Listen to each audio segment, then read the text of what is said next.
नेपाल हामी बाँचिरहेका छौँ नेपाली कि नेपालमा बाँचिरहेका छौँ हामी नेपाली। न कसैको डर छ, न कसैको चिन्ता छ, न कसैको दबाव छ, न कसैको शासन छ। यो भनेको हाम्रो शासन छ र यहाँ हामी प्रधान छौँ र हामी सम्पूर्ण नेपाली एकता छौँ र हाम्रा यहाँ नेपालमा शासन छन् र हामी जनताको शासन छन् र यो शासन भनेको हामीले बनाएका छौँ र यी शासन प्रणाली भनेको हामीले नै सञ्चालन गर्ने गर्दछौँ।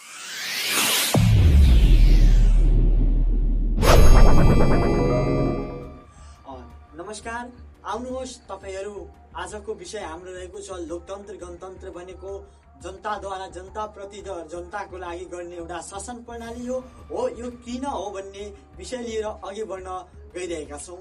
तपाईहरू पनि यस भिडियोलाई सकेसम्म यस भिडियोसँग जोडेर अघि बढ्ने प्रयास गर्नुहोला।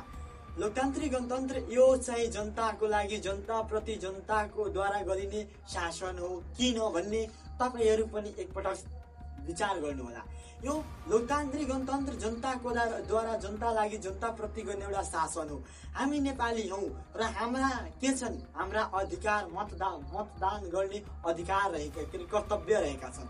हामी नेपालीले चाहिँ आफ्नो आवश्यकता अनुसार, आफ्नो सोच अनुसार, आफ्नो विचार अनुसार हामीले मतदान गर्छौँ र ती मतदान गरेर आफूले चाहे जस्तो, सोचे जस्तो र आफ्नो विकास गर्ने खालको प्रतिनिधिको नेतृत्व अर्थात् प्रतिनिधि चयन गर्छौँ। हो त्यो प्रतिनिधिले हाम्रो चाहना अनुसार, हाम्रो इच्छा अनुसार, हाम्रो आकांक्षा अनुसार देशमा शासन सञ्चालन र ती शासन सञ्चालनलाई व्यवस्था गर्ने, सञ्चालन गर्ने गरेका छन्। हो त्यो के भयो भने हाम्रो शासन भयो र त्यहाँ को प्रधान भयो भने हामी जनता प्रधान भयौँ।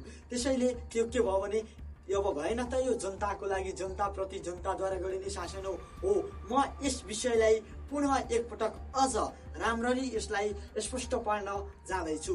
तपाईहरू यस पछि नबुझेका नजानेका कुराहरू म फेरि पनि यही कुरालाई दोहोऱ्याउन गइरहेको छु। यो भनेको शासन प्रणाली जनताको शासन हो, जनताद्वारा र जनताको लागि गर्ने हो शासन हो। अमेरिकाका पूर्वी राष्ट्रपति अब्राहम लिङ्कनले भन्नुभएको छ कि लोकतन्त्र गणतन्त्र जनताको लागि जनताद्वारा जनताप्रति गर्ने हो शासन हो। वास्तवमा यो चाहिँ एकदमै सही हो, किनभने यसमा को प्रधान हुन्छ भने जनता प्रधान हुन्छ। यसमा सर्वश्रेष्ठ जनता हुन्छ, यसमा जनताको शासन हुन्छ। यो शासन भनेको जनताले जमाएका हुन्छन् र यसमा जनताको बिना कुनै पनि कुरा हुन सक्दैन।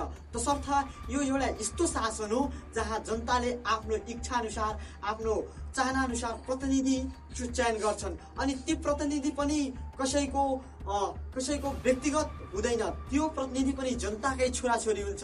त्यो प्रतिनिधि पनि जनताकै छोराछोरी र जनताकै माझबाट त्यो पनि प्रतिनिधि गएका हुन्छन्। अनि त्यो प्रतिनिधि व्यक्ति पनि एक दिन जनता हुन्छन्। अनि त्यही जनताले आफ्नो सर्वश्रेष्ठ मान्छे मान्छन्, आफ्नो प्रतिनिधिको रूपमा चयन गर्छन्। अनि त्यही प्रतिनिधिले गएर भोलि जनताप्रति शासन गर्छन् अनि जनताको कल्याण गर्छन्। अनि सम्पूर्ण नेपालीलाई कसरी एकताबद्ध बनाउने हो, नेपालीको कसरी विकास गर्ने हो भन्ने विषयलाई लिएर अघि बढेका हुन्छन्। हो त्यो पनि एउटा के हुन्छन् भने त्यो पनि मान्छे एउटा जनता हुन्छन्। अनि त्यो प्रतिनिधिका रूपमा हामी जनताले बनाउँछौँ।